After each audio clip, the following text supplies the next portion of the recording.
ये छात्रों, हम अपनी पाठ्य पुस्तिका का तीसरा अध्याय पढ़ रहे थे, जिसमें हमने सेनापति जी द्वारा रचित ऋतु वर्णन किए।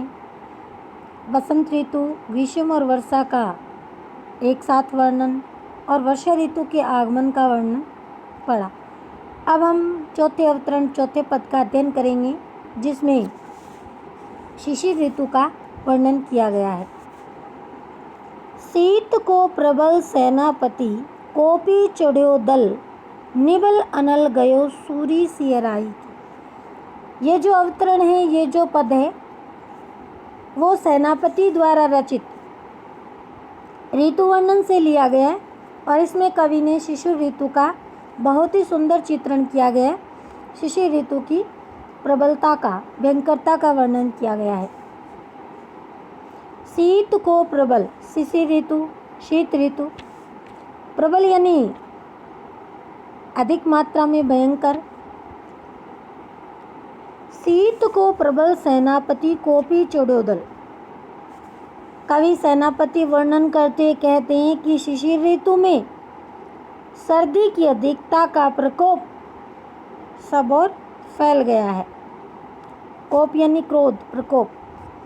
शीत को प्रबल सेनापति कोपी चढ़्यो दल, कि शिशिर ऋतु में सर्दी की अधिकता का प्रकोप सब ओर फैल जाता है, सब ओर सर्दी की अधिकता का प्रकोप दिखाई देता है। ऐसा लगता है शीत ऋतु की शक्तिशाली सेना ने सभी पर चढ़ाई कर दी हो। निबल अनल, निबल यानी कमजोर, निर्बल, अनल यानी आग, और उसकी सेना या शक्ति के सामने यानी सर्दी की अधिकता के कारण अग्नि भी कमजोर पड़ गई, यानी अग्नि का ताप भी कम हो गया है। गयो सूरी सियराई की, सूर्य यानी सूर्य, सियराई यानी ठंडा, और सूर्य भी ठंडा हो जाता है। अर्थात शिशिर ऋतु में सर्दी की अधिकता इतनी अधिक मात्रा में है कि अग्नि का ताप और सूर्य की प्रचंडता भी कम हो जाती है। उसके सामने सूर्य भी ठंडा यानी सहन करने के योग्य और अग्नि भी कमजोर, उसका ताप भी कमजोर हो जाता है। हिम के समीर, हिम यानी बर्फ, समीर यानी हवा। हिम के समीर तेई बरसे विषम तीर, विषम यानी पैने, नोकदार। शीत ऋतु की बर्फीली हवा इस तरह चलती है जैसे पैने तीर बरस रहे हैं। यानी शिशिर ऋतु में सर्दी की अधिकता के कारण हवा भी ठंडी होकर इस तरह चलती है। हवा भी इतनी बर्फीली और ठंडी है, ऐसा लगता है जैसे तीखे पैने तीर बरस रहे हों। तीखे और पैने तीरों से शरीर को जो जख्म मिलता है, वही जख्म बर्फीली और ठंडी हवा से मिल रहा है। रही है गरम भवन कोनन में जाई की, भवन यानी भवन, कोनन यानी कोने में, और ऐसा लगता है गरम हवा भवन के कोनों में जाकर छिपी हुई है। धूम नैनन बहे लोग आगी पर गिर रहे, धूम यानी धुआं। इस ऋतु में सर्दी से बचने के लिए लोग हर समय आग को घेरे बैठे रहते हैं, आग पर गिर पड़ते हैं और उसे लगातार सिलकाते हुए रहते हैं। हमेशा आग के पास गिरे रहते हैं और हर समय उनकी आंखों से धुएं के कारण आंसू बहते रहते हैं। हिये सो लगाई रहे नेक सुलगाई के, और वो हमेशा आग को जलाकर, आग को लगातार सुलगाते हुए उसे अपने हृदय से लगाए रखते हैं। अर्थात निरंतर आग के अधिक निकट बैठकर अपनी छाती को, अपने शरीर को गर्म करते रहते हैं। मानो भीत जानी महाशीत ते पसारी पानी, भीत यानी भयभीत, शीत यानी सर्दी, पानी यानी हाथ। छतियाँ की छां राख्यो पाउक छिपाई के। पाउक यानी आग।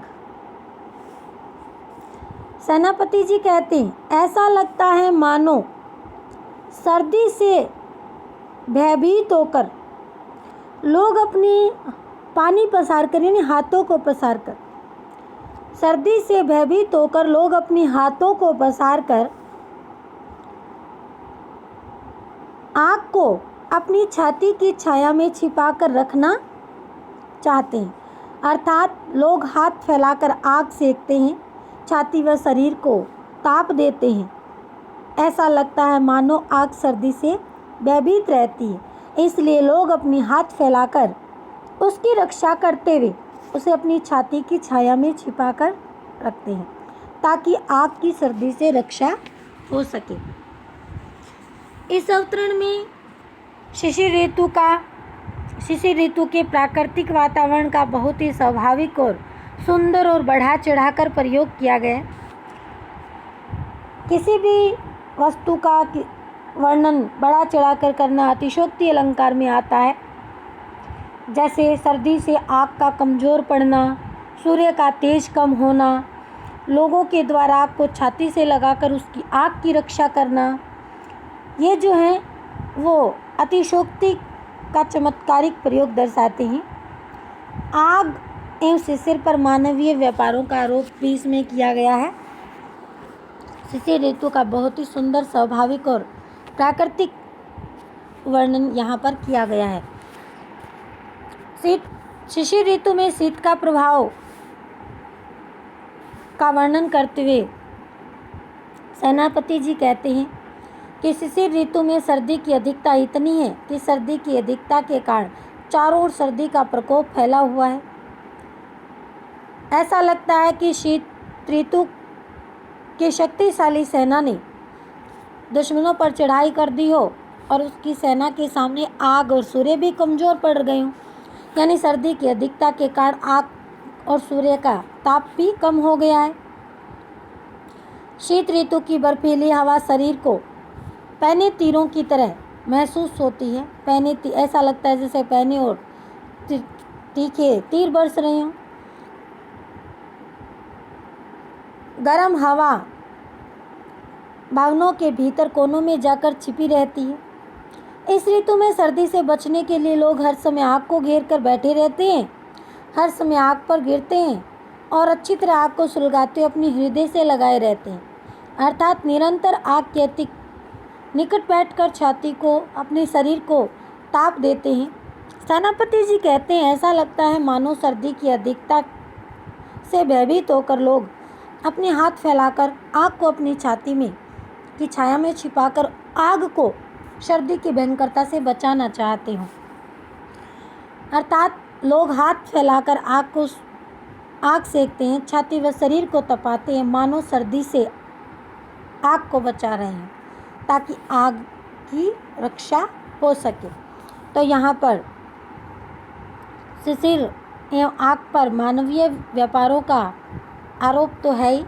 शिशिर ऋतु में शीत की अधिकता का अतिशयोक्ति के साथ वर्णन किया गया है। धन्यवाद।